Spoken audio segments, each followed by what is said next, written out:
Le sol est vivant. Ça, je pense, c'est un élément majeur, puisqu'en fait, on a l'habitude de voir le sol tous les jours comme plutôt du minéral quand on le regarde à l'œil nu.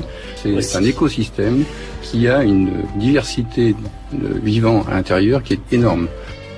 Dans 1 gramme de sol, vous allez trouver 10 millions de bactéries. Un sol peut mourir parce qu'en fait, un sol, il faut le voir sous différents plans.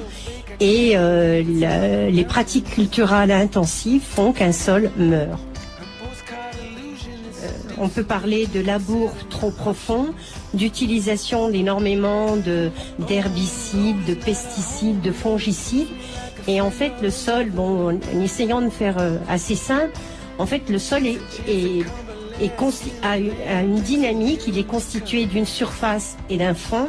Un labour profond, en fait, met la profondeur à la surface et ça détruit complètement l'unité, l'équilibre. Et ces produits de traitement va tuer une microfaune, des bactéries, des petits insectes, des vers de terre qui sont indispensables à la vie du sol. L'homme n'a pas été capable, en 4000 ans d'agriculture, de développer des méthodes de respect du sol, c'est-à-dire cultiver un sol sans le faire mourir.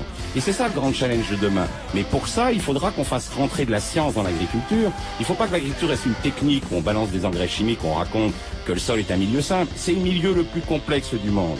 Il faut arrêter de penser cette agriculture ultra simplificatrice qui n'est pas scientifique, qui est un mensonge. Les plantes n'ont pas besoin uniquement de NPK, elles ont besoin d'un sol vivant.